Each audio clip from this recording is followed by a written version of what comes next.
Video में हम पढ़ेंगे सैक का फाइनेंशियल लिटरेसी के बारे में, यानी कि सैक का जो सब्जेक्ट है फाइनेंस फॉर एवरीवन।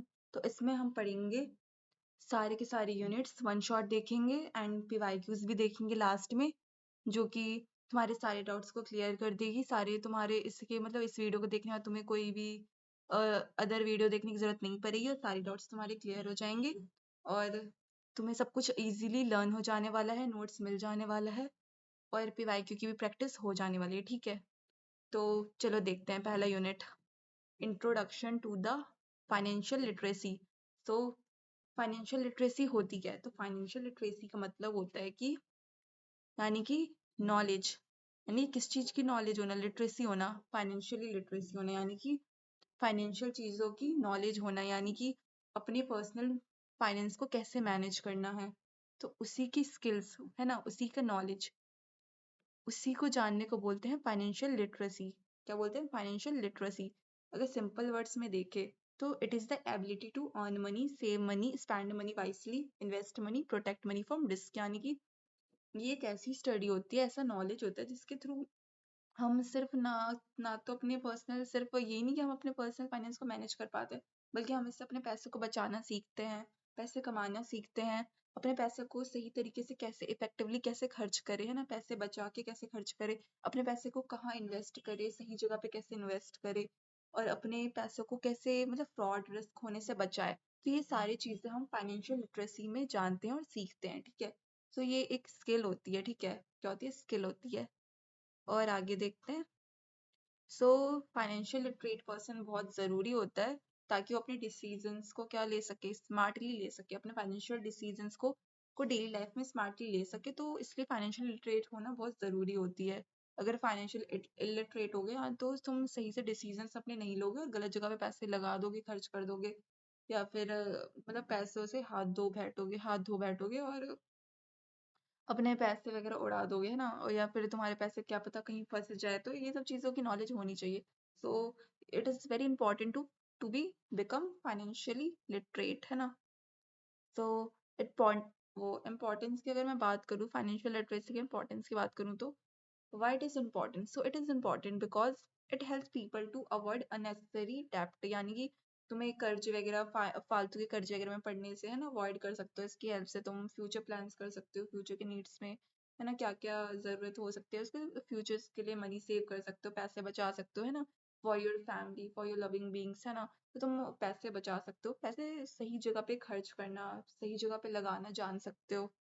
ठीक है, और इंश्योरेंस वगैरह में लगा सकते हो, है ना, बैंकिंग बैंकिंग सर्विस वगैरह में अपने पैसों को सही जगह से यूज कर सकते हो, उसे रख सकते हो। ठीक है, और फाइनेंशियली सिक्योरिटी अचीव कर सकते हो, यानी कि तुम्हारे पैसे सेफ रहेंगे, है ना, जो कि तुम्हारे स्टैंडर्ड ऑफ लिविंग को इम्प्रूव करेगा। नहीं तुम सही अपने लाइफ को, अपनी लीव्स को क्या कर सकते हो, बेटर बना सकते हो, है ना, स्टैंडर्ड ऑफ लिविंग को बेटर बना सकते हो। ठीक है, सो ये क्या करता है, फाइनेंशियल लिटरेसी एम्पावर करता है इंडिविजुअल को to make informed and responsible financial decisions. यानी कि इससे कोई इंडिविजुअल है तो वो अपने डिसीजंस, फाइनेंशियल डिसीजंस को बहुत ही बढ़िया तरीके से क्या कर सकता है, ले सकता है, सोच समझ के ले सकता है। सो ये एक वेरी इंपॉर्टेंट क्या हो गई, स्किल हो गई, क्या हो गई, स्किल हो गई। तो इससे हमारे फाइनेंशियल डिसीजंस एनहेंस होते हैं। और वेरियस फाइनेंशियल इंस्टीट्यूशंस की अगर बात करें तो ये वो इंस्टीट्यूशंस होते हैं, वो ऑर्गेनाइजेशंस होते हैं जो कि फाइनेंशियल सर्विस प्रोवाइड करते हैं किसी बिजनेसमैन को, बिजनेस वगैरह को, है ना, यूनिट्स हो गए, ऑर्गेनाइजेशंस हो गए, या फिर किसी इंडिविजुअल को, है ना, किसी पर्सन को।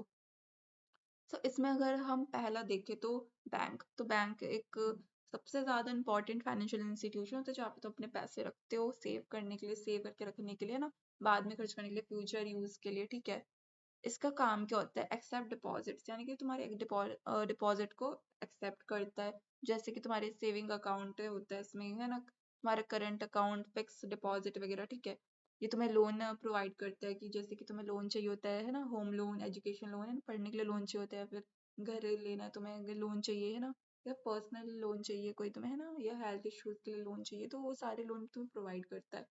और तुम्हें पैसे ट्रांसफर करने तो अपने बैंक के थ्रू, है ना, ट्रांसफर हो जाता है ऑनलाइन। ठीक है, तो पैसे ट्रांसफर करने के लिए भी, है ना, और कार्ड के थ्रू भी, है ना, तुम्हें फैसिलिटीज प्रोवाइड करते हैं, जैसे कि एटीएम के थ्रू हो गया, है ना, और डेबिट कार्ड हो गया, क्रेडिट कार्ड हो गया, तो ये सारी फैसिलिटीज प्रोवाइड करता है बाकी ऑनलाइन है ना, और मोबाइल के थ्रू, मोबाइल फोन्स के थ्रू भी है ना, कई एप्लीकेशन, ऑनलाइन एप्लीकेशंस के थ्रू। और बैंक में कौन कौन से एग्जाम्पल हो गए? बैंक में एग्जाम्पल हो गए स्टेट बैंक ऑफ इंडिया यानी कि सीबीआई, और पंजाब नेशनल बैंक हो गया, पीएनबी हो गया, एचडीएफसी हो गया, आईसीआई है ना, आईसीआईसीआई बैंक हो गया, आईसीआईसी बैंक हो गया। और जो बैंक होता है वो क्या करता है, ये सबसे ज्यादा मतलब बेटर रोल प्ले करता है क्रेडिट को प्रोवाइड करने में and पैसों को सेव करके रखने में, है ना, बेटर इफेक्टिवली, बेटर वे में सेव करके रखने के लिए। और इसके अलावा कौन से ऑर्गेनाइजेशंस हो गए? इंश्योरेंस कंपनीज हो गई, जो कि फाइनेंशियल प्रोटेक्शन प्रोवाइड करती हैं अगेंस्ट रिस्क, यानी कि हेल्थ हेल्थ इश्यूज हो गए है ना, तो हेल्थ वगैरह के लिए इशू के लिए जो इंश्योरेंस कंपनीज होते हैं वो इंश्योरेंस प्रोवाइड करती है, यानी कि जब तुम्हें हेल्थ वगैरह, तुम्हें प्रॉब्लम हो गया है ना अचानक से, तो वो तुम्हें पैसे प्रोवाइड करती है ताकि तुम अपने हेल्थ को मतलब जल्दी से जल्दी इलाज करवा सको, बेटर हो जाओ, ठीक है। तो इसका काम क्या होता है? इसका काम होता है तुम्हें लाइफ इंश्योरेंस दिलवाना, है ना, प्रोवाइड हेल्थ इंश्योरेंस और लाइफ इंश्योरेंस। तुम्हें लाइफ इंश्योरेंस देता है और हेल्थ इंश्योरेंस देता है। और फाइनेंशियल लॉस इससे तुम्हारा रिड्यूस हो जाता है ना, इमरजेंसीज के थ्रू, है ना, तुम्हारा नुकसान नहीं होता पैसों का, उसी में से जो पैसे तुमने लगाए होते हैं, स्टार्ट में थोड़े बहुत पैसे देने पड़ते हैं, तो वही पैसे तुम्हें मिल जाते हैं, उससे ज्यादा भी मिल जाता है, तुम वही लगा सकते हो, ठीक है। बाकी व्हीकल और प्रॉपर्टी इंश्योरेंस भी तुम्हें प्रोवाइड करता है ना, जैसे एग्जांपल हो गया, कुछ एग्जांपल्स है ना किसका, इंश्योरेंस कंपनीज का हो गया, एग्जांपल हो गया एलआईसी हो गया, एचडीएफसी लाइफ हो गया, आईसीआईसीआई प्रूडेंटियल हो गया, ठीक है। और ये क्या करता है? ये हमें सिक्योरिटी प्रोवाइड करता है, फाइनेंशियल सिक्योरिटी प्रोवाइड करता है अगेंस्ट क्या, अनसर्टेन फ्यूचर इवेंट्स, यानी कि एक्सीडेंट्स वगैरह हो गया, फिर कुछ हेल्थ इश्यूज हो गया, हार्ट अटैक आ गया किसी की फैमिली में, किसी को आ गया, तो ये सबके लिए क्या करता है? फाइनेंशियल सिक्योरिटी प्रोवाइड करता है। कौन? इंश्योरेंस कंपनीज प्रोवाइड करती है। अब तीसरा क्या है? Post office. तो पोस्ट ऑफिस भी एक फाइनेंशियल इंस्टीट्यूशन की तरह एक्ट करता है। क्यों? क्योंकि क्योंकि हाँ कई जगह जैसे कि रूरल वो जैसे शहर के एरियाज हो गए ना, रूरल एरियाज हो गए, क्या हो गए, सॉरी शहर के नहीं, गांव के एरियाज हो गए, क्या हो गए, गांव के एरियाज हो गए, है ना। तो वहां पे इतना, जैसे कि वहां पे इतना मीडियम होता नहीं है, वहां पे इतना सर्विस वगैरह होता नहीं है ना, कई बैंक्स वगैरह की इतना बहुत दूर दूर होता है, और या तो फिर जो सर्विस होती भी है तो बहुत कम होती है, या तो फिर बहुत दूर दूर होता है ना, तो उनके लिए इजी नहीं होता। तो इसलिए गांव के एरियाज में, रूरल रूरल एरियाज में, ठीक है, तो वहां पे पोस्ट ऑफिस ही होता है, जो कि है ना उनका फाइनेंशियल इंस्टीट्यूशन होता है। तो वहाँ पे वो क्या करते हैं ना, मतलब उनकी क्या क्या सर्विस होती है, फाइनेंशियल सर्विस क्या होती है पोस्ट ऑफिस की। तो अकाउंट्स उनका सेव होता है ना, फिक्स डिपॉजिट होता है, रिकरिंग डिपॉजिट होता है, मंथली इनकम स्कीम होता है, पीपीएफ होता है, पब्लिक प्रोविडेंट फंड होता है, ठीक है। और ये प्रमोट करता है सेविंग्स, यानी कि पैसे बचाने के लिए, है ना, अमंग स्मॉल इन्वेस्टर, मतलब स्मॉल इन्वेस्टर्स के मतलब के बीच में पैसे को सेव वेव करना हो तो post office is a better option, है ना। तो ये रूरल एरियाज के और रूरल पीपल्स वगैरह के लिए होता है, जैसे कि क्योंकि वहाँ पे ज़्यादा मतलब फैसिलिटीज प्रोवाइड होती नहीं है, तो उनके लिए क्या होता है, उनके लिए एक बेस्ट ऑप्शन होता है, क्या होता है, उनके लिए एक बेस्ट ऑप्शन होता है, ठीक है। और मोबाइल ऐप बेस्ड सर्विसेज। तो मोबाइल बेस्ड ऐप सर्विसेज में, फाइनेंशियल सर्विस में क्या होता है, ये एक क्विक और कैशलेस ट्रांजैक्शन प्रोवाइड करते हैं, यानी कि इसमें बहुत जल्दी भी ट्रांजैक्शन हो जाता है और कैशलेस हो जाता है, यानी तो पैसे देने की जरूरत नहीं पड़ती है, है ना, कैश देने की जरूरत नहीं पड़ती है, ऑनलाइन ही बैंक के थ्रू वो डायरेक्ट क्या होता है, ट्रांसफर हो जाता है पैसे, और बहुत जल्दी होता है, ठीक है, विद इन अ सेकेंड्स होता है ना, विद इन अ सेकेंड्स हो जाता है, तुरंत हो जाता है। और एग्जाम्पल हो जाता है जैसे कि है ना, BHIM हो गया, भीम हो गया, है ना, यूपीआई हो गया, गूगल पे हो गया, फोन पे, पेटीएम, सो ये कुछ कुछ फेमस है ना, मतलब पेमेंट एप्स है ना, मोबाइल बैंकिंग एप्स हो जाते हैं, वॉलेट सर्विसेज हो जाती है ना। इसके बेनिफिट क्या होता है? इजीली यूज कर सकते हो क्योंकि हर किसी के पास मोबाइल होता है आजकल, in this world, in this era, in this world, है ना, सबके पास मोबाइल होता है आजकल, है ना, इन टुडेस एरा सबके पास फोन होता है। तो ये सब तो इजीली सब, हर कोई या कोई भी इसे, बच्चा बूढ़ा, है ना, कोई भी इजीली यूज कर सकता है, और टाइम सेविंग होता है क्योंकि विद इन अ सेकंड हो जाता है, कहीं बैंक बैंक दूर दूर जाने की जरूरत होती नहीं है ना, टाइम भी बचता है, और 24/7 अवेलेबल होता है ना, कि फोन में जब मन किया कभी भी मतलब ट्रांजेक्शन में हो सकता है। पहले क्या होता था कि जैसे कि कि पैसे भेज रहे हो तो उधर जाना पड़ता था, बैंक वगैरह में जाना पड़ता था, बहुत बहुत दिन लग जाते थे। पर फोन के थ्रू ये सब चीजें क्या हो गया, बहुत ईजी हो गई है, मतलब ईजिली हो जाती है मतलब सेकंड्स हो जाती है, और कैश की जरूरत भी नहीं पड़ती, कैशलेस पेमेंट्स होती है, ठीक है। अब नेक्स्ट टॉपिक है कि फाइनेंशियल प्लानिंग होती क्या, कैसे करते हैं। तो फाइनेंशियल प्लानिंग क्या होती है, एक प्रोसेस होती है जिसके थ्रू अपने इनकम को कैसे मैनेज करे, अपने एक्सपेंसेस को कैसे मैनेज करे, सेविंग्स इन्वेस्टमेंट्स को कैसे मैनेज करे, है ना।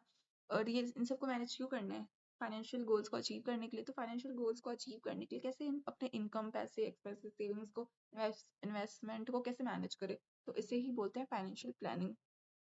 अब इसके ऑब्जेक्टिव क्या होते हैं ऑब्जेक्टिव क्या होता है फाइनेंशियल प्लानिंग के। तो ऑब्जेक्टिव हो गया इसके, मीटिंग डेली एक्सपेंस, यानी कि डेली के खर्चे निकल जाए, ठीक है।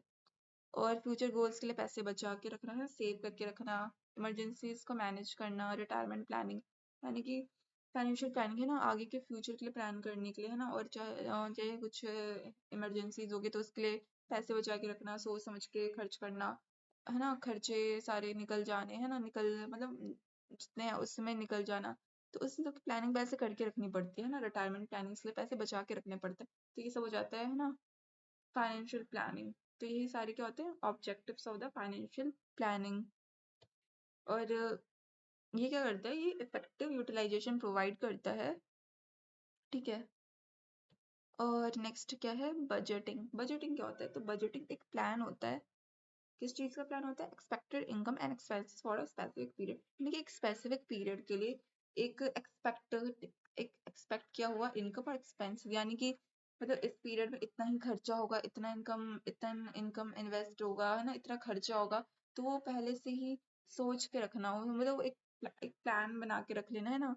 एक रिटर्न प्लान होना, ठीक है। तो दैट इज बजटिंग, यानी कि तुम बोलते हो ना कई बारी कि मेरा तो इतना ही बजट है ना। जैसे तुम्हें किसी पार्टी में जाना है तो तुम बोलते हो कि मेरा तो इतना ही बजट है, मैं इससे ज्यादा खर्च ही नहीं करूंगा पार्टी में, है ना। मतलब पार्टी की ड्रेस, मान लो ड्रेस ले लिया तो पार्टी के लिए तुम बोलोगे कि उसमें जाने के लिए उस स्पेसिफिक पीरियड के लिए मेरे पास इतना ही पैसा, इतना ही मतलब इतना ही तुम एक्सपेक्टेड हो गया, तो तुम सोच के बैठोगे इतनी इनकम है तुम्हारे पास और तुम उतना ही खर्च करना, वही तुम्हारा बजट है। तो ये तुम्हारा बजटिंग हो गया, ठीक है। इंपॉर्टेंस ऑफ बजटिंग होता क्या है, तो कंट्रोल करता है अननेसेसरी एक्सपेंसेस, तो फालतू के खर्चे को कंट्रोल करता है, सेविंग्स को इनकरेज करता है ना, सेविंग्स वगैरह होती है, फाइनेंशियल स्ट्रेस नहीं होते हैं, अवॉइड करता है, ठीक है। और गोल्स वगैरह, फाइनेंशियल गोल्स अचीव होते हैं, क्या होता है फाइनेंशियल गोल्स का होता है अचीव होते हैं। सो ये बेसिकली क्या होता है, ये बेसिकली फाउंडेशन होता है, ठीक है। क्या होता है फाइनेंशियल मैनेजमेंट का, ये फाउंडेशन होता है बजटिंग, ठीक है। सो ये फर्स्ट यूनिट थी। अब सेकंड यूनिट की अगर मैं बात करूँ तो व्हाट इज नेम है इसका, introduction to banking and insurance. So banking होती क्या है, introduction to the banking. So banking refers to the system of accepting deposit from the public and providing loans and other financial services, यानी कि bank एक ऐसी system होती है जहाँ पर डिपॉजिट को एक्सेप्ट करा जाता है, पब्लिक मतलब पब्लिक से, यानी कि लोगों से एक्सेप्ट किया जाता है डिपॉजिट को, एंड उन्हें लोन प्रोवाइड करा जाता है। और फाइनेंशियल सर्विसेज, बहुत सारे सर्विसेज उन्हें प्रोवाइड करा जाता है और उन्हें लोन भी दिया जाता है डिपॉजिट उनसे एक्सेप्ट करके, ठीक है। क्या करके, डिपॉजिट को एक्सेप्ट करके उन्हें लोन प्रोवाइड करा जाता है, और कुछ फाइनेंशियल सर्विसेज भी प्रोवाइड करी जाती है, तो बैंकिंग होती है। सो बैंकिंग एक लिंक होती है सेवर्स एंड बोरोवर्स के बीच में, ठीक है, यानी कि जिन्होंने पैसा दिया और जिन्होंने लिया, ठीक है, उनके बीच में एक लिंक हो गया। इसके फंक्शंस क्या होते हैं, फंक्शंस हो गए जैसे कि प्राइमरी फंक्शंस में डिपॉजिट एक्सेप्ट करना, लैंडिंग मनी, है ना। सेकेंडरी फंक्शंस में हो गया मनी ट्रांसफर करना, issuing ATM cards, debit cards, credit cards, providing locker facilities, online and mobile banking, ठीक है।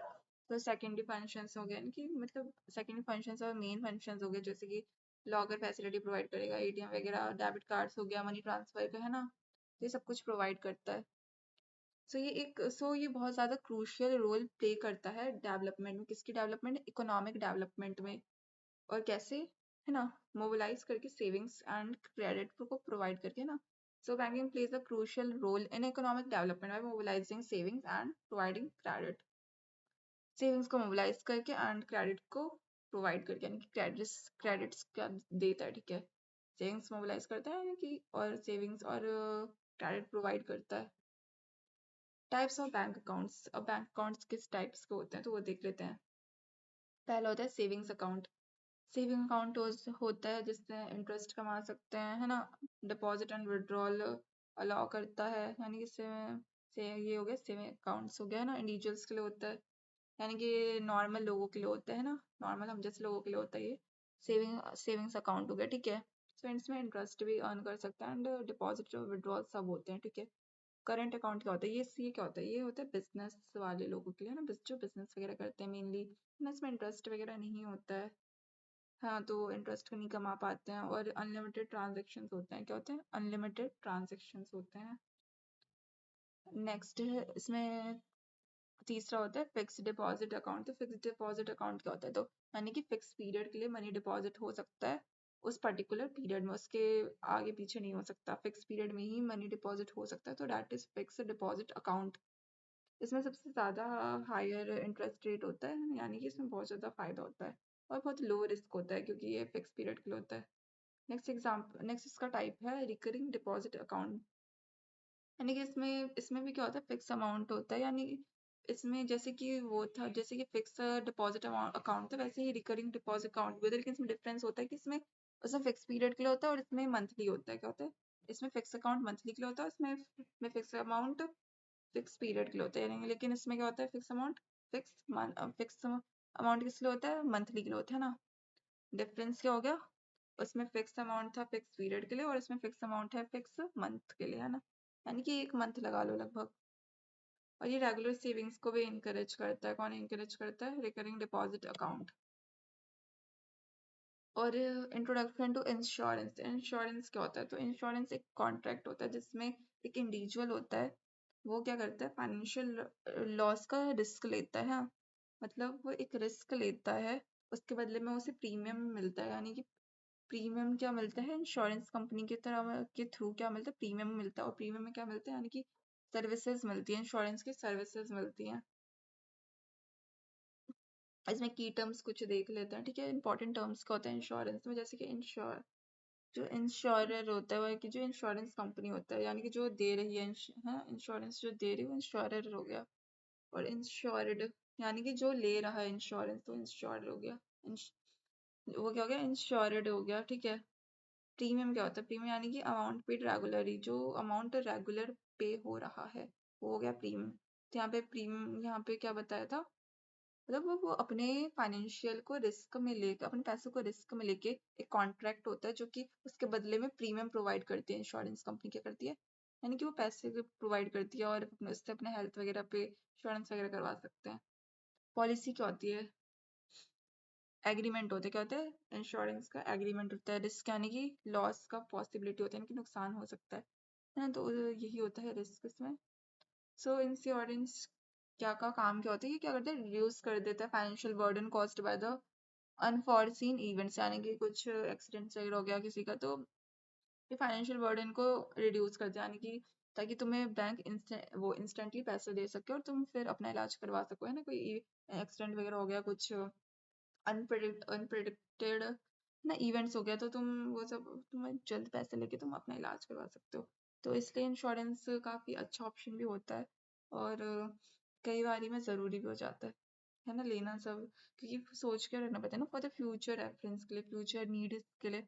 तो इसलिए ये इसके कई फ़ायदे भी होते हैं बट समटाइम्स नुकसान भी होते हैं। अब इंश्योरेंस के टाइप्स क्या होते हैं, पहला लाइफ इंश्योरेंस। लाइफ इंश्योरेंस क्या होता है, जो कि पूरी लाइफ तक, एक इंडिविजुअल की पूरी लाइफ तक को कवर करता है, तो उसके लाइफ तक के लिए इंश्योरेंस मिलता है। और जो कि फैमिली को सपोर्ट प्रोवाइड करता है, फाइनेंशियल सपोर्ट प्रोवाइड करता है ना, और फाइनेंशियल सर्विस भी प्रोवाइड करता है। लॉन्ग टर्म प्रोटेक्शन होता है, ठीक है। जनरल इंश्योरेंस क्या होता है, यानी जनरल इंश्योरेंस में आ जाता है हेल्थ इंश्योरेंस, आ जाता है property insurance, motor insurance, finance from banks, ठीक है। तो बैंक्स जो होता है वो फाइनेंशियल सपोर्ट प्रोवाइड करता है लोन्स और एडवांस के थ्रू, यानी कि तुम्हें अर्जेंट चाहिए, फिर एजुकेशन लोन, होम लोन चाहिए, या फिर किसी, है ना, या फिर कोई ज़रूरी काम के लिए तुम्हें लोन वगैरह चाहिए, तो वो मिल जाता है, तुम्हें फाइनेंशियल सपोर्ट प्रोवाइड करता है और एडवांस में भी मिल जाता है, ठीक है। ठीक है, तो ये तो बता दिया। और पर्सनल लोन चाहिए तो पर्सनल लोन भी मिल जाता है ना, कि पर्सनल काम के लिए, फिर बिजनेस लोन वगैरह हो गया, बिजनेस में सेटअप करना है, नया बिजनेस खोलना है, तो उसके लिए भी मिल जाता है।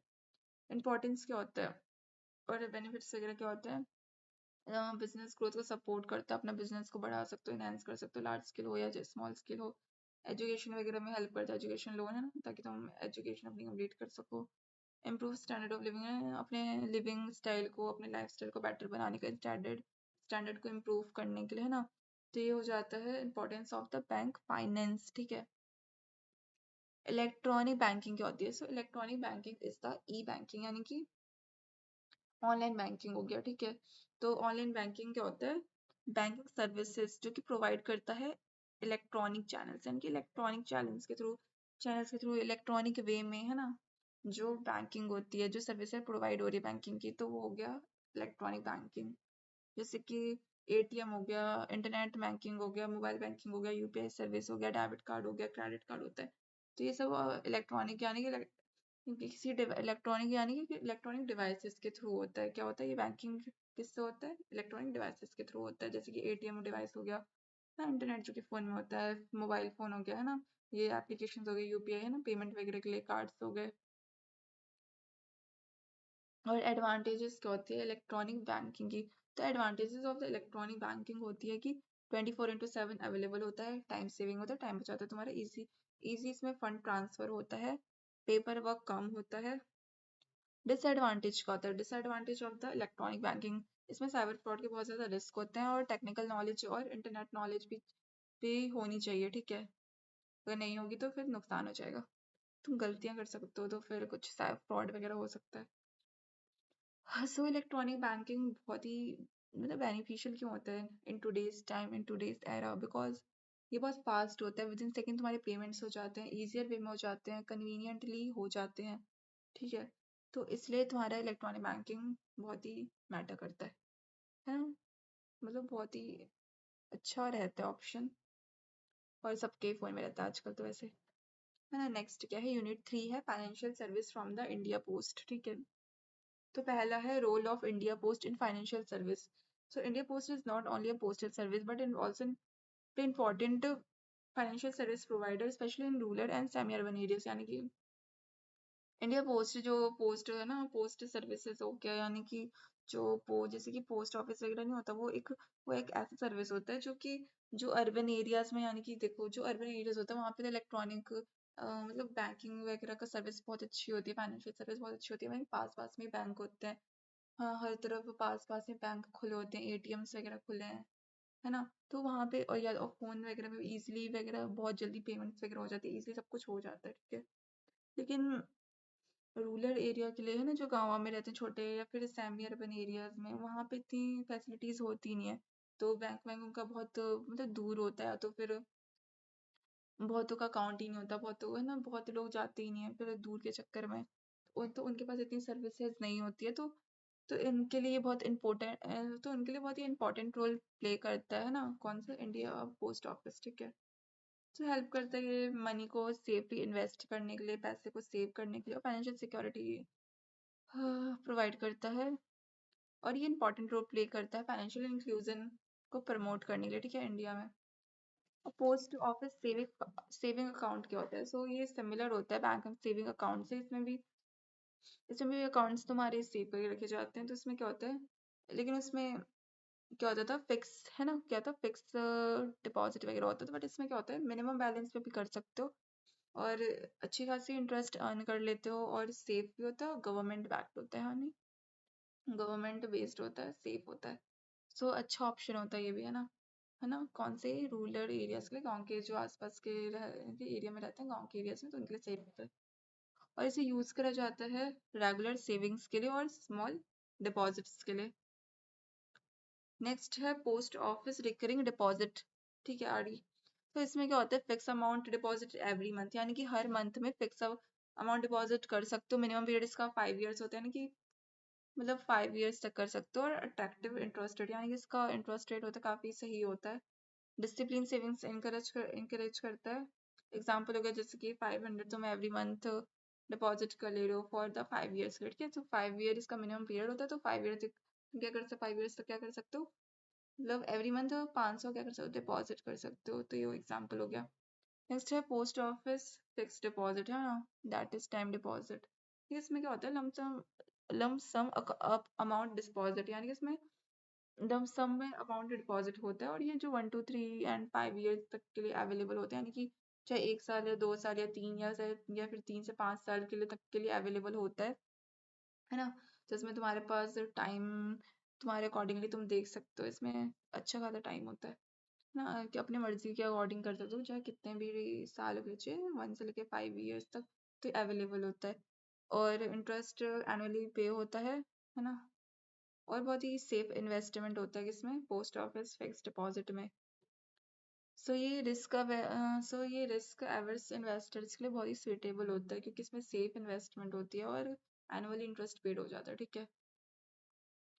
नेक्स्ट है मंथली इनकम स्कीम्स। तो monthly monthly income scheme MIC, इसमें क्या होता है, वन टाइम इन्वेस्टमेंट होता है, मंथली इंटरेस्ट इनकम होता है, और जो कि रिटायर्ड पर्सन के लिए काफ़ी सुइटेबल होता है। क्यों? क्योंकि इसमें मंथली इंटरेस्ट होता है और एक ही बार इन्वेस्ट करना होता है, ठीक है। और इसमें रिस्क भी बहुत कम रहता है और इनकम अच्छी खासी रेगुलर मिल जाती है, आती है, ठीक है।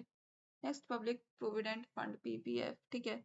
सो ये एक लॉन्ग टर्म इन्वेस्टमेंट स्कीम होती है जो कि लगभग 15 साल तक की होती है, और टैक्स सेविंग होती है, गवर्नमेंट इम्पैक्ट होती है, गवर्नमेंट बेसिस होती है, गवर्नमेंट के द्वारा प्रोवाइड होती है, और पार्शियल विड्रॉल होती है, यानी कि तुम्हें आधा उसमें से मिल जाता है, ठीक है। और लॉन्ग टर्म इन्वेस्टमेंट होती है 15 साल तक के लिए, टैक्स और तुम्हारा टैक्स भी बचाता है, ठीक है। सो ये मतलब बहुत लंबे समय के लिए तुम्हें अगर सेविंग करना है, मनी सेविंग करना है ना, और टैक्स बेनिफिट भी से मतलब टैक्स का भी बेनिफिट लेना है कि कम देना टैक्स, और उसमें पार्शियल विड्रॉल भी मिल जा रहा है, ठीक है। सो ये एक अच्छा ऑप्शन होता है, ठीक है, लॉन्ग टर्म इन्वेस्टमेंट के लिए। कौन सा? PPF, यानी कि पब्लिक प्रोविडेंट फंड। और नेशनल सेविंग सर्टिफिकेट की अगर बात करें तो इसमें क्या होती है, fix maturity investment, safe and secure tax benefits under income tax act. जो इनकम टैक्स एक्ट होता है उसी के अंडर क्या होता है, टैक्स बेनिफिट्स मिलते हैं, सेफ भी होता है, सिक्योर भी होता है। तो ये भी फिक्स, इसमें भी क्या होता है, फिक्स इन्वेस्टमेंट होता है। इसका पर्पस क्या होता है, wealth creation with low risk, यानी कि तुम अच्छा खासा पैसा बना सकते हो इसमें कम रिस्क में। तो ये भी एक अच्छा ऑप्शन होता है। कौन सा? National saving certificates. इसमें एक सुकन्या समृद्धि योजना, ठीक है। सो ये सुकन्या यानी कि गर्ल चाइल्ड के लिए एक ये बनाया गया, ठीक है, स्कीम बनाया गया था, और गर्ल चाइल्ड के लिए स्पेशली बनाया गया था स्कीम, जो कि लॉन्ग टर्म सेविंग्स के लिए है ना। इसमें काफ़ी अच्छा हाई इंटरेस्ट रेट होता है और फाइनेंशियल सिक्योरिटी प्रोवाइड करता है डॉटर्स के लिए ना। अगर किसी के पास किसी की गर्ल चाइल्ड है तो उसके लिए वो मतलब उसमें वो इन्वेस्ट कर सकते हैं, एक अच्छा ऑप्शन होता है, और लॉन्ग टर्म सेविंग्स होती है, हाई इंटरेस्ट रेट होता है, फाइनेंशियल सिक्योरिटी प्रोवाइड करता है ना। अब एडवांटेजेस क्या होते हैं इस इंडिया पोस्ट फाइनेंशियल सर्विस के? इजीली एक्सेसिबल होता है, गवर्नमेंट गारंटी होता है, suitable for the small investors, है ना। सेफ एंड रिलायबल होता है, यानी कि सेफ सिक्योर होता है, अच्छा ऑप्शन होता है ना, इजीली कोई एक्सेस कर सकता है ना। और गवर्नमेंट गारंटी होता है ना, ग्रांटेड होता है, बेस्ड होता है, तो फिर अच्छा ऑप्शन रहता है ये फाइनेंशियल, है ना, अपना फाइनेंशियल लगाना। तो अच्छा ऑप्शन होता है, और ये बहुत ही सबके लिए, यानी जैसे कि स्मॉल इन्वेस्टर के लिए भी सुटेबल होता है, यानी कि जिनके जो कि ज़्यादा इन्वेस्ट नहीं कर सकते, कम इन्वेस्ट करते हैं चाहते हैं फिर करना, तो उनके लिए अच्छा ऑप्शन होता है ये। और ये अफोर्डेबल और सिक्योर फाइनेंशियल सर्विस प्रोवाइड करते हैं to the all sections of the society, यानी कि कोई से भी अर्बन हो गया, या फिर या फिर रूरल हो गया, सेमी अर्बन हो गया, तो उन सब के लिए, सभी चाहे कोई से भी सेक्शंस ऑफ सोसाइटी हो, तो सबको सिक्योर और अफोर्डेबल फाइनेंशियल सर्विस प्रोवाइड करता है। सो यूनिट 3 हो गया। अब यूनिट 4 क्या है? Insurance service. तो इंश्योरेंस सर्विस होती क्या है? तो इंश्योरेंस सर्विस एक ऐसी सर्विस होती है जो कि प्रोटेक्शन प्रोवाइड करती है फाइनेंशियल लॉस के अगेंस्ट, एंड क्यों? क्योंकि ड्यू टू अनएक्सपेक्टेड इवेंट्स, यानी कि मान लो कि कभी भी किसी चीज़ का पता नहीं होता है, कभी भी कुछ भी हो सकता है ना। तो कोई सी भी इमरजेंसी आ जाए या फिर कुछ अनएक्सपेक्टेड इवेंट्स हो जाए ना, या किसी का एक्सीडेंट हो जाए, तो उसके लिए पहले से ही पैसे सेव करके रखने पड़ेंगे ना, ताकि ताकि है ना, जो हेल्थ इश्यूज हो जाए या फिर एक्सीडेंट वगैरह हो जाए, तो पैसों को यूज़ कर सके, है ना, क्या कर सके, यूज़ कर सके। तो फाइनेंशियली सब चीज़ों को देखनी पड़ती है, प्लानिंग करनी पड़ती है, फाइनेंशियल प्लानिंग करनी पड़ती है इन चीज़ों को लेके, अनएक्सपेक्टेड इवेंट्स को लेके। तो इसमें क्या करते हैं, मतलब पैसे फाइनेंशियली कैसे इसमें प्लानिंग करनी है, तो वो देखा जाता है। और थोड़ा और मतलब रिस्क लेकर, फाइनेंशियल लॉस का रिस्क लेकर, ठीक है। तो इसी प्रिंसिपल पे ये बेस होता है कि इसमें रिस्क लेना होता है, लेकिन इसमें फ़ायदा भी होता है काफ़ी अच्छा, लेकिन थोड़ा सा रिस्क लेना पड़ता है। और इसमें प्रीमियम्स भी मतलब लोगों को देने पड़ते हैं अपने आप प्रोटेक्ट करने के लिए, अपने फाइनेंशियल है ना, फाइनेंशियल सर्विस वगैरह को प्रोटेक्ट करने के लिए, है ना, अगेंस्ट लॉसेस, यानी कि लॉस नहीं करवाना, है ना। तो प्रीमियम प्रोवाइड करते हैं वो लोग, और फिर ज़्यादा सेफ रहता है उनका, है ना, फाइनेंशियल लिटरेसी वगैरह। सो ये बचाने के लिए वो लोग इसमें इन्वेस्ट करते हैं। अब इसके ऑब्जेक्टिव्स क्या होते हैं? सो ये फाइनेंशियली सिक्योरिटी प्रोवाइड करता है, रिस्क कम होता है इसमें, अनसर्टेनिटी का रिस्क वगैरह कम होता है फैमिली को सपोर्ट करने के लिए ड्यूरिंग अनएक्सपेक्टेड इमरजेंसीज हो गया, एक्सीडेंट वगैरह, हेल्थ इश्यूज वगैरह हो गए। और इनकरेज करता है सेविंग्स और इन्वेस्टमेंट को, ठीक है, यानी कि अच्छे खासे पैसे सेव कर सकते हो, इन्वेस्टमेंट वगैरह देख सकते हो। हाँ, सो ये क्या होता है, बेसिकली एक टूल होता है for financial protection and risk management, यानी कि थोड़ा रिस्क लेना पड़ता है, लेकिन प्रीमियम प्रोवाइड करता है अपने रिस्क वगैरह, पैसे वगैरह को सेव वेव करने के लिए, है ना, मतलब इफेक्टिवली यूज करने के लिए, एंड फाइनेंशियली प्रोटेक्शन के लिए, यानी फाइनेंशियली प्रोटेक्ट करने के लिए। तो एक टूल होता है ये। इसमें कुछ टाइप होते हैं लाइफ इंश्योरेंस, जैसे कि इनकी कवर करता है लाइफ ऑफ इंडिविजुअल, है ना, फाइनेंशियल सपोर्ट प्रोवाइड करता है, और also act as a saving tool, यानी कि सेविंग इसमें अच्छी खासी होती है, तो सेविंग टूल की तरफ एक्ट करता है। एग्जाम्पल LIC लाइफ पॉलिसी हो गया। जनरल इंश्योरेंस में आ जाता है health insurance, motor insurance, property insurance, travel insurance. Importance क्या होती है? Protect against financial loss, ensure ensures peace of mind, helps in long term financial planning, reduce burden during emergency, यानी कि फाइनेंशियल लॉस से बचाता है, पीस ऑफ माइंड प्रोवाइड करता है, लॉन्ग टर्म फाइनेंशियल प्लानिंग होती है, लॉन्ग टर्म सर्विसेज प्रोवाइड करता है, और बर्डन रिड्यूस कर देता है अनएक्सपेक्टेड इमरजेंसीज, एक्सीडेंट वगैरह के वक्त में।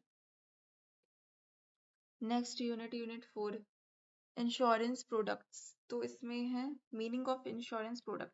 इंश्योरेंस प्रोडक्ट होता क्या है? तो insurance product is a specific policy offered by an insurance company to meet different needs of individual, यानी कि किसी इंडिविजुअल, किसी पर्सन के डिफरेंट नीड्स को, है ना, डिफरेंट डिफरेंट, यानी कि उनकी ज़रूरतों को पूरा करने के लिए क्या करा जाता है, उन्हें पॉलिसी प्रोवाइड करी जाती है, मतलब इंश्योरेंस कंपनी के द्वारा उन्हें इंश्योरेंस प्रोडक्ट प्रोवाइड किया जाता है, पॉलिसीज प्रोवाइड करी जाती है, ताकि जिससे उनके डिफरेंट डिफरेंट नीड्स पूरे हो किसी इंडिविजुअल के, ठीक है।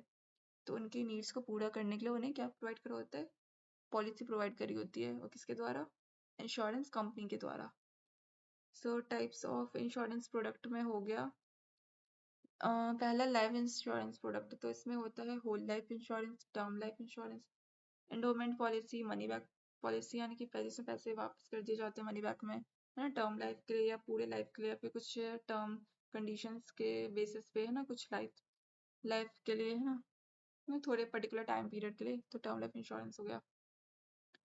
हेल्थ इंश्योरेंस प्रोडक्ट्स में आ गया individual health policy, family plotter policy, critical illness policy, यानी कि कभी बीमार पड़ गए तो, है ना, तो क्रिटिकल सिचुएशंस के लिए, है ना, तो क्रिटिकल इलनेस पॉलिसी, है ना, किसी पर्सन की इंडिविजुअल की हेल्थ खराब हो गई तो उसके लिए इंडिविजुअल हेल्थ पॉलिसी, है ना, फैमिली वगैरह के, है ना, तो फैमिली फ्लोटर फ्लोटर पॉलिसी हो गया। जनरल इंश्योरेंस प्रोडक्ट में आता है मोटर इंश्योरेंस, है ना, होम इंश्योरेंस हो गया, ट्रैवल, है ना, ट्रैवल के लिए इंश्योरेंस ले रहे हो, है ना, ट्रैवलिंग करनी है ना, मतलब यानी कि तुम स्टडी करने के लिए, है ना, एजुकेशन के किसी दूसरे कंट्री में जा रहे हो, तो तुम ट्रैवल इंश्योरेंस हो गया, तो ये जनरल इंश्योरेंस में आता है, के प्रोडक्ट में आता है। और होम इंश्योरेंस हो गया, यानी कि घर लेने के लिए, नया घर लेने के लिए, या फिर तुमने घर बनाया तो उससे तुम्हें अब पैसे की जरूरत पड़ गई तो उसके लिए, इन सब के लिए मिल जाता है ना। ये जनरल इंश्योरेंस प्रोडक्ट में आ गए। टर्म लाइफ इंश्योरेंस, यानी कि ये पूरा फिक्स टाइम पीरियड के लिए कवरेज प्रोवाइड करता है, लो प्रीमियम होता है, इसमें मैच्योरिटी बेनिफिट उतने नहीं होते हैं, बट ये हाई हाई सम एश्योर्ड होता है। और ये क्या करता है, जो टर्म इंश्योरेंस होता है, ये मैक्सिमम प्रोटेक्शन प्रोवाइड करता है मिनिमम कॉस्ट, यानी कि कम कम कीमत में ही, कम पैसों में ही मैक्सिमम प्रोटेक्शन प्रोवाइड करता है।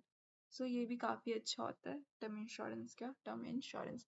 अब ऐसे कौन से फैक्टर्स होते हैं जो कि इंश्योरेंस प्रीमियम को क्या होते हैं, इफेक्ट करते हैं, इंश्योरेंस प्रीमियम को इफेक्ट करते हैं? तो एज ऑफ द इंश्योर्ड, है ना, एज पे डिपेंड होता है ना, हेल्थ क्या होता है, हेल्थ पे डिपेंड होता है, हेल्थ कंडीशन उसकी कैसी है। तो हेल्थ उसकी अच्छी होनी चाहिए, यानी कि मान लो उसने ले ले तो बाद में चुका ना पाए, तो इसकी हेल्थ कंडीशन सही होनी चाहिए। एज है कम, कितनी एज का है ना, तो एज देखनी पड़ती है, यानी कि वो स्टूडेंट है या फिर क्या है ना, ये जॉब करता है, तो ये सब देखनी पड़ती है, ये सब चीज़ें। सम एश्योर्ड है ना। और पॉलिसी ड्यूरेशन, यानी कि पॉलिसी का ड्यूरेशन क्या था, कब लिया था और कब तक रहेगा, ये सब चीज़ देखनी पड़ती है। तो जो इंश्योरेंस सर्विसेज होती है, जो प्रोडक्ट होते हैं, बहुत ज़रूरी होती है स्टेबिलिटी के लिए और this protection in the modern life. यानी कि आजकल साइबर सिक्योरिटी है ना, फ्रॉड्स वगैरह बहुत ज़रूरी होता है, तो साइबर सिक्योरिटी वगैरह बहुत ज़रूरी हो जाता है फाइनेंशियल प्लानिंग के लिए, स्टेबिलिटी के लिए, है ना। तो फाइनेंशियली लिटरेसी इसलिए पढ़ाया जाता है हमें, इन्हीं सबको क्या करने के लिए, मैनेज करने के लिए। तो इसीलिए इंश्योरेंस सर्विसेज और प्रोडक्ट्स क्या होते हैं, बहुत एसेंशियल होते हैं for the stability, for the financial stability. Next unit है स्टॉक मार्केट बेसिक कॉन्सेप्ट, यानी कि इसका मीनिंग क्या होता है, स्टॉक का meaning of the stock market. So stock market एक ऐसा प्लेस होता है जहाँ पे शेयर और सिक्योरिटीज होते हैं कंपनी की, वो खरीदे जाती है और बेची जाती है। क्या होती है स्टॉक मार्केट में, क्या होता है, एक ऐसा प्लेस होता है जहाँ पे शेयर्स खरीदे जाते हैं, सिक्योरिटीज है, और वो of the securities of the company वो खरीदी जाती है और बेची जाती है। मतलब शेयर्स, किसी कंपनी से शेयर्स लेके वो बेचे जा रहे हैं, पहले उसे खरीद लिया किसी कंपनी से, एक कंपनी दूसरे कंपनी का शेयर्स खरीद लिया और उसे बेच दिया कहीं और, तो ये स्टॉक मार्केट हो गया। तो ये कंपनीज को हेल्प करता है कैपिटल इंक्रीज करने के लिए और इन्वेस्टर को रेस करने के लिए, है ना, ताकि ज़्यादा रिटर्न्स उनके पास आ सके। तो ये एक इन्वेस्टर और कंपनीज के बीच का ब्रिज होता है। क्या होता है, यानी कि इन्वेस्टर, यानी कि जो पैसे इन्वेस्ट करता है, कंपनीज जो कि क्या इन्वेस्ट जो कि इन्वेस्टर्स के पैसे में क्या कर रही होती है, रोल प्ले कर रही होती है, क्या कर रही होती है, रोल प्ले कर रही होती है। और इन्वेस्टर जो कि अपने अपने मतलब अपने स्टॉक्स जो कि उन्हें बेच रहे होते हैं, ठीक है, जो कंपनीज बेच रही होती है, इन्वेस्टर्स इसमें इन्वेस्ट करते हैं। कौन बेच रही होती है स्टॉक मार्केट में अपने शेयर्स, कौन बेच रही होती है, कंपनीज बेच रही होती है, और इन्वेस्टर्स में इन्वेस्ट करते हैं, पैसे लगाते हैं। और शेयर्स का मतलब क्या होता है, share represent ownership in a company. Shares का मतलब कि मान लो किसी इंडिविजुअल के उस कंपनी में शेयर है, यानी कि उसका एक ओनरशिप है, उसका पार्ट है, उसका हिस्सा है उस कंपनी में। तो जब एक पर्सन शेयर खरीदता है तो वो उसका पार्ट ओनर बन जाता है। क्या बन जाता है, पार्ट ओनर बन जाता है उस कंपनी का, कि उसने उस कंपनी का क्या खरीद लिया, शेयर खरीद लिया, तो एक पार्ट ओनर बन गया उस कंपनी का, not main owner but part owner, ठीक है। तो एक तरीके से शॉर्ट में बोल सकते हो पार्ट टाइम ओनर बन जाता है। क्या बन जाता है, पार्ट टाइम ओनर बन जाता है। सो क्योंकि उसने पर्टिकुलर शेयर खरीद लिया है ना, तो उसकी भी एक ओनरशिप आ गई उस कंपनी में, क्या गई, ओनरशिप आ गई, ठीक है, उस कंपनी में उसका ओनरशिप आ गया, शेयर आ गया, तो वो पार्ट ओनर बन जाता है, ठीक है। अब शेयर होते किस तरीके के हैं, equity shares carrying voting rights, इसमें क्या होते हैं, इसमें वोटिंग राइट्स कैरी किए जाते हैं, ताकि किसी फेयरनेस होनी चाहिए ना, किसी से भेदभाव नहीं होनी चाहिए, इक्वालिटी होनी चाहिए, है ना। तो है ना, फेयरनेस के लिए होती है इक्विटी शेयर्स, यानी कि ताकि फेयरनेस हो। डिविडेंड इज नॉट फिक्स, यानी कि फिक्स नहीं होता डिविडेंड, बट फिर भी इक्विटी, यानी इक्विटी होती है इसमें, यानी कि इसमें वोटिंग राइट्स के थ्रू शेयर्स दिए जाते हैं। काफ़ी हाई रिस्क होता है बट रिटर्न में भी काफ़ी हाई आता है, रिटर्न भी काफ़ी अच्छी हो जाती है। What are the preference shares, ठीक है। इसमें क्या होता है, इसमें फिक्स डिविडेंड होता है, प्रेफरेंस इन डिविडेंड पेमेंट, यानी कि इसमें डिविडेंड पेमेंट में प्रेफरेंस होता है, और इसमें डिविडेंड जो होता है वो फिक्स होता है। उसमें क्या था, उसमें डिविडेंड फिक्स नहीं था और रिस्क भी हाई था, लेकिन रिटर्न में हाई आ रहा था, ठीक है, हायर आ रहा था। और इसमें क्या है, इसमें रिस्क कम है ना, इक्विटी शेयर्स से इसमें रिस्क कम है, उसमें ज़्यादा रिस्क था, इक्विटी शेयर्स में ज़्यादा रिस्क था, बट प्रेफरेंस शेयर में, ठीक है, इसमें क्या कम रिस्क है। इसमें फिक्स डिविडेंड है, उसमें क्या था, फिक्स डिविडेंड नहीं था। किस वाले में नहीं था, किस वाले में नहीं था, कैरी इक्विटी शेयर्स में नहीं था, ठीक है, किस में नहीं था, इक्विटी शेयर्स में। यानी कि इक्विटी शेयर्स में डिविडेंड फिक्स नहीं होते हैं, किसमें, इक्विटी शेयर्स में डिविडेंड फिक्स नहीं होते हैं, हायर रिस्क होता है बट रिटर्न में भी हायर आता है। और प्रेफरेंस शेयर में क्या होता है, फिक्स डिविडेंड होता है और रिस्क लेस होता है, यानी कि इक्विटी शेयर से लेस इसमें क्या होता है, कम होता है। और डिविडेंड पेमेंट में ही प्रेफरेंस लिया जाता है, इसलिए इसे प्रेफरेंस शेयर बोला जाता है। अब meaning of the stock exchange, यानी कि स्टॉक एक्सचेंज होता क्या है? So stocks exchange is an organized market where securities are traded, यानी कि सिक्योरिटीज को क्या करते हैं, ट्रेड करा जाता है, बेचा जाता है, ठीक है। तो ये एक मार्केट होती है जहाँ पे सिक्योरिटीज को ट्रेड करा जाता है, बेचा जाता है, तो इसे बोल देते हैं स्टॉक एक्सचेंज, यानी कि एक्सचेंज कर लिया स्टॉक्स को, है ना, आपस में क्या कर लिया, एक्सचेंज कर लिया, तो ट्रेड कर दिया। तो एग्जाम्पल में है BSE, यानी कि BSE यानी कि Bombay stock exchange, national stock exchange यानी कि नेशनल लेवल पे हो गया, यानी कि नेशनल, यानी कि ये हो गया स्टेट लेवल पे BSE बॉम्बे स्टॉक एक्सचेंज, ये हो गया NSE यानी कि नेशनल लेवल पे नेशनल स्टॉक एक्सचेंज। अब इसके फंक्शंस क्या होते हैं, कंपनी को हेल्प करती है रेज फंड्स, यानी कि हाई रेज, तो फंड्स रेज करने के लिए हेल्प करती है, कंपनीज को क्या करती है, फंड्स को रेज करने में हेल्प करती है। लिक्विडिटी प्रोवाइड करती है इन्वेस्टर्स को, इकोनॉमिक ग्रोथ प्रमोट करती है, सेविंग इंकरेज करती है, इन्वेस्टमेंट यानी कि इसमें अच्छी खासी इन्वेस्टमेंट होती है, और पैसे भी क्या होते हैं, सेविंग्स अच्छे खासे हो जाते हैं। और इसमें डिविडेंड का मतलब क्या होता है, डिविडेंड क्या होता है, dividend is the pass it is the part of the profit distributed to the shareholders, यानी कि जो शेयर होल्डर्स होते हैं उसमें जो प्रॉफिट के जो पार्ट डिस्ट्रीब्यूट होते हैं, जो फायदा होता है, और फिर जो उसमें से फायदा जितने होता है शेयरिंग्स का, और तो जो उनके बीच में डिस्ट्रीब्यूट कर दिया जाता है, शेयर होल्डर्स के बीच में डिस्ट्रीब्यूट कर दिया जाता है शेयर्स को, जो कि प्रॉफिट होता है, तो उसे ही बोलते हैं डिविडेंड। क्या होता है, डिविडेंड, ठीक है। तो फिक्स किस में होता है, प्रेफरेंस वाले में होता है। प्रेफरेंस शेयर में क्या होता है, फिक्स होता है, और किसमें फिक्स नहीं होता, इक्विटी में फिक्स नहीं होता। बुल मार्केट क्या होता है, सो मीनिंग ऑफ बुल मार्केट, तो ऐसा मार्केट जहाँ पे जो प्राइसेस होते हैं काफी हाई होती है, और जो इन्वेस्टर होते हैं वो, जो इन्वेस्टर्स होते हैं वो ऑप्टिमिस्टिक होते हैं, यानी कि ऑप्टिमिस्टिक नेचर के होते हैं, उनकी सोच ऑप्टिमिस्टिक होती है, ठीक है। यानी कि मतलब कि थोड़ी चालाक टाइप के, है ना, मतलब चालाक टाइप के, जो कि नुकसान, है ना, अपना ही फायदा देखते हैं, दूसरों का ना देखे, तो वैसे टाइप के हो गए।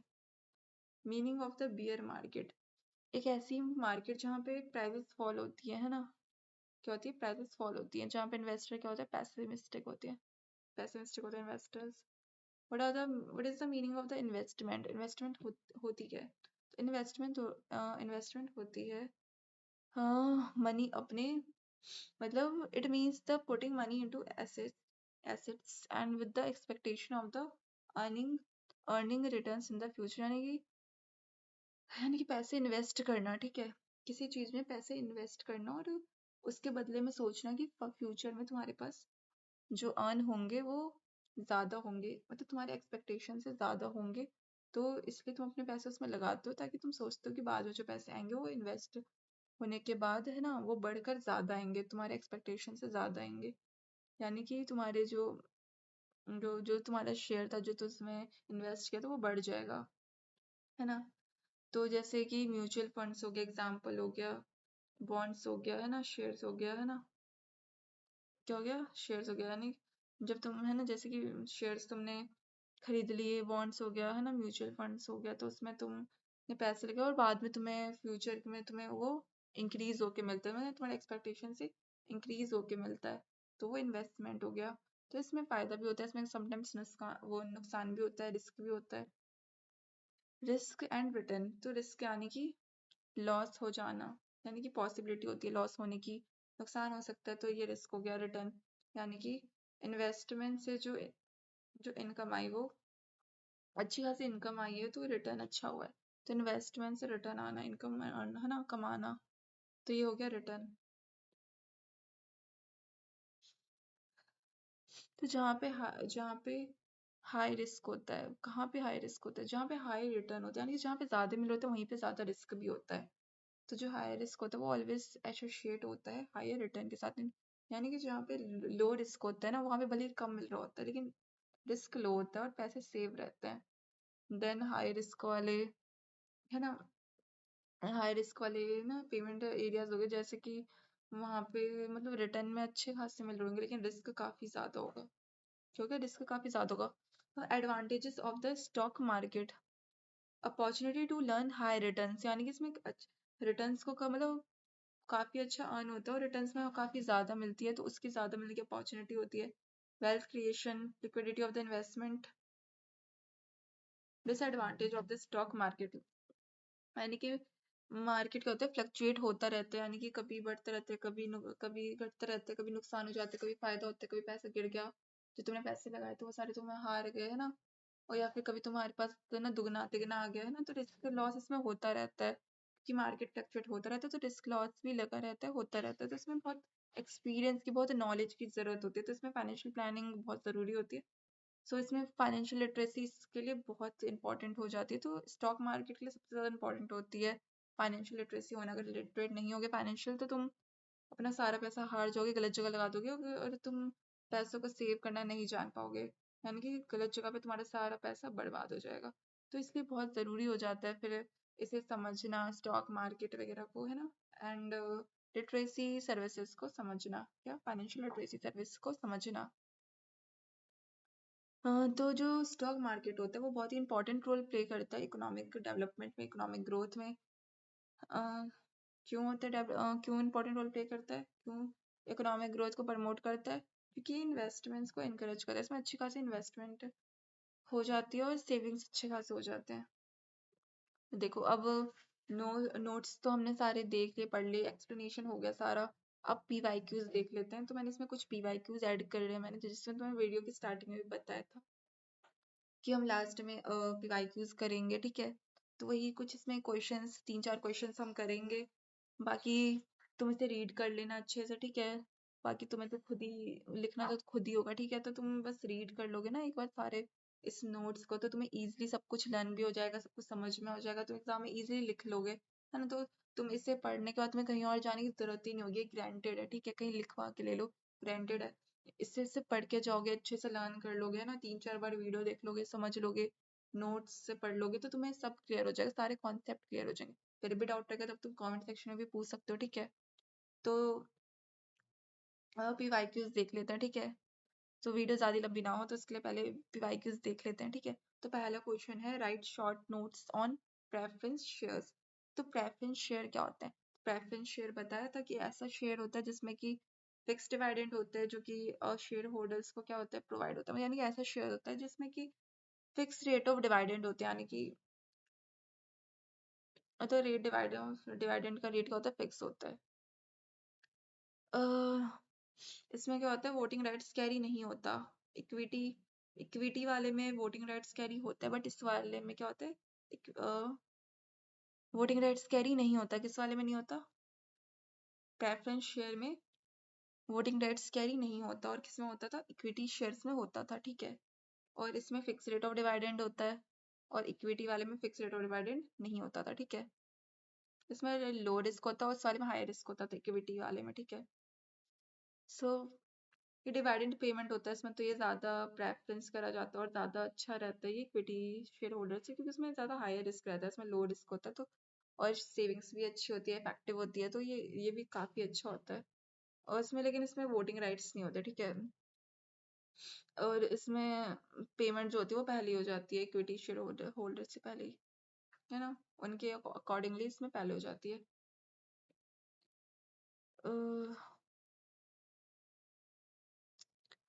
Preference share combine features of both equity and डेब्ट, यानी कि इसमें ना इक्विटी और डेब्ट के यानी कि कंबाइन फीचर्स से भी इंक्लूड रहते हैं ना, थोड़ा थोड़ा उसकी तरफ भी इसके फीचर्स होते हैं, है ना। रिकरिंग डिपॉजिट क्या होता है? रिकरिंग डिपॉजिट यानी कि आरडी, ये क्या होता है? एक सेविंग स्कीम होता है जिसमें कि जो फिक्स अमाउंट होता है वो डिपॉजिट एवरी मंथ होता है फॉर अ फिक्स पीरियड, यानी कि फिक्स पीरियड के लिए हर महीना, फॉर अ फिक्स पीरियड के लिए हर महीना क्या होता है? एक सेविंग स्कीम होता है जिसमें फिक्स अमाउंट का होता है, डिपॉजिट होता है, यानी कि हर महीना फिक्स अमाउंट डिपॉजिट हो रहा है फॉर अ फिक्स पीरियड के लिए, तो इस स्कीम को बोलते हैं आरडी, यानी कि रिकरिंग डिपॉजिट। फीचर्स क्या होते हैं इसके? मंथली डिपॉजिट होता है, फिक्स इंटरेस्ट रेट होता है ना, इंकरेज रेगुलर सेविंग्स होती है ना, फिक्स्ड इंटरेस्ट रेट होंगे, मंथली डिपॉजिट होंगे तो रेगुलर सेविंग्स होएगा। और सैलरीड पर्सन के लिए सुटेबल होता है क्योंकि उनकी महीने हर महीने सैलरी होती है, तो अच्छे खासे इंटरेस्ट रेट हो जाएंगे और सेविंग्स भी अच्छी रहेंगी, और है ना, और मंथली डिपॉजिट भी सही रहेगा उनका। तो ये क्या करता है, सिस्टमैटिक सेविंग्स में हेल्प करता है, और डिसिप्लिन्ड सेविंग्स यानी कि डिसिप्लिन्ड वे में कैसे और सिस्टमैटिक वे में कैसे सेविंग्स करनी है, तो उसके लिए रिकरिंग डिपॉजिट आरडी बेस्ट होता है। इलेक्ट्रॉनिक क्लियरिंग सर्विस ईसीएस क्या होता है? सो ये एक इलेक्ट्रॉनिक मोड होता है ट्रांसफर ऑफ फंड, यानी फंड ट्रांसफर करने का एक बैंक से दूसरे बैंक में, एक अकाउंट मतलब बैंक अकाउंट से दूसरे बैंक अकाउंट में क्या करने के लिए, फंड को ट्रांसफर करने के लिए, है ना। तो इसे बोलते हैं इलेक्ट्रॉनिक क्लियरिंग सर्विस, यानी कि एक बैंक अकाउंट से दूसरे बैंक अकाउंट में ट्रांसफर करना, फंड्स ट्रांसफर करना, ठीक है, भेजना।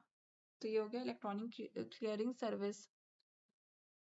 यूजेस क्या होते हैं, सैलरी पेमेंट, पेंशन पेमेंट हो गया, इलेक्ट्रिसिटी, फोन बिल पेमेंट हो गया, लोन ईएमआई पेमेंट हो गया, एडवांटेज हो गया, टाइम सेविंग हो गया, reduce paper work, save and fast. ये सब तुम देख लेना, मैंने ना इधर शॉर्ट में एक्सप्लेन करा है, लेकिन तुम्हें इसे पॉइंटर्स को भी डिटेल में एक्सप्लेन करना पड़ेगा, है ना। मार्क्स के अकॉर्डिंग देख लेना, 1 से 2, 5 मार्क्स में आएगा तो 1 से 1.5 पन्ना लिख देना, अगर 10 मार्क्स का आएगा तो 2 से 3 पन्ना लिख देना, टाइम के अकॉर्डिंग देख लेना तुम अपने हिसाब से, है ना। और तुम जल्दी लिख सकते हो तो तुम ज्यादा लिख पाओगे, अगर धीरे लिखते हो तो थोड़ा देख लेना अपने अकॉर्डिंगली, ठीक है।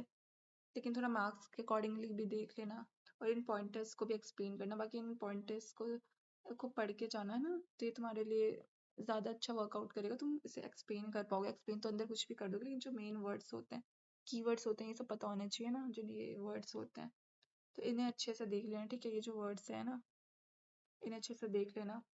बाकी इसमें तो शॉर्ट ही आंसर है, लेकिन तुम अपने तरफ से अच्छे से एक्सप्लेन करना है एक एक पॉइंट को, है ना, अच्छे से डेफिनेशन वगैरह देख के, है ना, कंक्लूजन, इंट्रोडक्शन, सब कुछ लिख के मेंशन करना अच्छे से। तो तो ये ईसीएस क्या करता है, कैशलेस एफिशिएंट ट्रांजैक्शन क्या करता है, प्रमोट करता है। इलेक्ट्रॉनिक क्लियरिंग सर्विस क्या करता है, कैशलेस और एफिशिएंट ट्रांजैक्शंस प्रमोट करता है। पर्सनल बजट क्या होता है, पर्सनल बजट एक फाइनेंशियल प्लान होता है जो कि इंडिविजुअल के इनकम एक्सपेंशन को क्या करता है, शो करता है। एक स्पेसिफिक पीरियड के लिए किसी इंडिविजुअल के एक्सपेंसेस इनकम को शो करता है, फाइनेंशियल प्लान को शो करता है, यानी कि उसका उसने कितना उसकी इनकम क्या है ना, उसने कितना खर्च कर दिया एक पर्टिकुलर पीरियड के लिए, स्पेसिफिक पीरियड में उसने कितना खर्च किया, क्या उसकी इनकम रही है, तो ये फाइनेंशियल प्लान हो गया। तो ये बजट हो जाता है, पर्सनल बजट हो जाता है। इसका इंपॉर्टेंस क्या होता है, खर्चे को कंट्रोल करता है, कंट्रोल एक्सपेंसेस, सेविंग्स इंकरेज करता है, यानी कि सेविंग्स होती है इससे, फाइनेंशियल स्ट्रेस नहीं होता, अवॉइड होता है ना। और फाइनेंशियल, है ना, फाइनेंशियल स्टेबिलिटी भी होती है, क्या होती है, फाइनेंशियल स्टेबिलिटी भी होती है। सो ये बहुत ज़रूरी होते हैं इफेक्टिव मनी मैनेजमेंट के लिए, क्या करने के लिए, मनी को मैनेज करने के लिए, मनी मैनेजमेंट के लिए इफेक्टिव ये ज़रूरी होता है। हाँ, सेकंड क्वेश्चन है तुम्हारा, family budget is a plan for your households incoming and outgoing funds over a specific period, है ना। तो इसमें तुम्हें फैमिली बजट प्रिपेयर करना है, ठीक है। तो ये तुम्हें अपना अपना तुम्हें फैमिली के अकॉर्डिंग तुम्हें करना है, जैसे कि ये देखो, ये जैसे कि मान लो इसमें सॉल्व कर रखा है कि फादर की सैलरी इतनी है, मदर की इतनी है, या फिर मदर मान लो किसी की हाउस वाइफ होगी, तो फिर किसी अदर मेंबर का भी लिख सकते हो, ठीक है। टोटल इनकम इतनी होगी, हाँ, बाकी चीज़ों में कितना कितना खर्च होता है, तो उसके टोटल एक्सपेंसेस कितने होंगे, फिर उसमें सेविंग्स कितनी हुई है, तो ऐसे ऐसे लिख सकते हैं। तो ऐसे ऐसे करके लिखोगे ना तो तुम्हें अच्छे खासे नंबर मिलेंगे, ठीक है। ऐसे पूरा ये करके लिख देना, एग्जाम्पल एक तरीके से तुम्हें एक्सप्लेन करना है। कंक्लूजन में तुमने लिख दिया कि ये हेल्प करता है इनकम बैलेंस करने के लिए, कंट्रोलिंग एक्सपेंस है, खर्चे कंट्रोल करने के लिए, सेविंग्स करने के लिए, स्टेबिलिटी लाने में, फाइनेंशियल स्टेबिलिटी, है ना। नेक्स्ट क्वेश्चन हो गया, life insurance is the contract between insurance policy holder and insurance company. तो इसमें तुम्हें लाइफ इंश्योरेंस क्या होते हैं एक्सप्लेन करना पड़ेगा, टर्म लाइफ इंश्योरेंस है ना, एग्जाम्पल्स वगैरह सब एक्सप्लेन करना पड़ेगा। ये डेफिनेशन हो गया ना कि क्या होता है, life insurance is the contract in which insurance company promise to pay some assured to the nominee in case of the death or after fixed period, ठीक है। प्लीज एक्सप्लेन कर दे, मैंने तो अभी रीड आउट कर दे रही हूँ सिर्फ बिकॉज वीडियो काफी लंबी हो रही है, तो मैं सिर्फ रीड कर दे रही हूँ, ठीक है। इसमें फीचर्स होते हैं, लॉन्ग टर्म प्रोटेक्शन प्रोवाइड करता है, फाइनेंशियल सिक्योरिटी, है ना, सेविंग्स एंड इन्वेस्टमेंट की तरह करता है, एग्जाम्पल LIC हो गया, टर्म लाइफ इंश्योरेंस की डेफिनेशन लिख दी है ना, कवरेज प्रोवाइड करता है फिक्स पीरियड के लिए, है ना। फीचर्स हो गए, लो प्रीमियम होता है, हाई सम एश्योर्ड होता है, मैच्योरिटी बेनिफिट नहीं होता। एग्जाम्पल हो गया LIC टर्म प्लान। सो आज के लिए इतना ही। अगर तुम्हें वीडियो पसंद आई तो वीडियो को लाइक करना, शेयर करना, और अच्छा लगेगा तो प्यारे प्यारे कमेंट्स करना, और चैनल को सब्सक्राइब जरूर जरूर जरूर कर लेना कोई अपडेट्स पाने के लिए, यानी और या फिर कोई सैक का तुम्हारे एग्जाम है, या फिर तुम्हें कोई सा भी वैक जी जो भी है, ठीक है। अगर तुम्हारे एग्जाम्स आ रहे हो और तुम्हें कोई वीडियो चाहिए, कोई कॉन्सेप्ट क्लियर नहीं है, तुम्हें वो समझना है, तो वो कमेंट सेक्शन में पूछ सकते हो। और कोई डाउट तुम्हारे क्लियर नहीं हुआ है तो वो उसका टॉपिक भी तुम पूछ सकते हो, या फिर कोई तुम्हें टॉपिक अलग से जानना है, कोई सब टॉपिक जानना है तो वही पूछ सकते हो। और किसी चीज़ पे टॉपिक पे वीडियो चाहिए है ना, किसी सब्जेक्ट पे वीडियो चाहिए तो तुम वो भी बता सकते हो कमेंट सेक्शन में, वो भी बता सकते हो, और अपने जूनियर्स को भी चैनल रिकमेंड कर सकते हो। और उससे पहले तुम सब्सक्राइब कर देना, ठीक है। तुम सब्सक्राइब कर लोगे तो तुम्हारे पास से नोटिफिकेशंस वगैरह आती रहेगी, और तुम इससे अच्छे खासा पढ़ सकते हो, है ना। और नोट्स तुम्हें अच्छे खासे मिल जाएंगे, और ऐसे ही वन शॉट वगैरह मिलती रहेंगी, है ना, सारी चीज़ें मिलती रहेंगी। और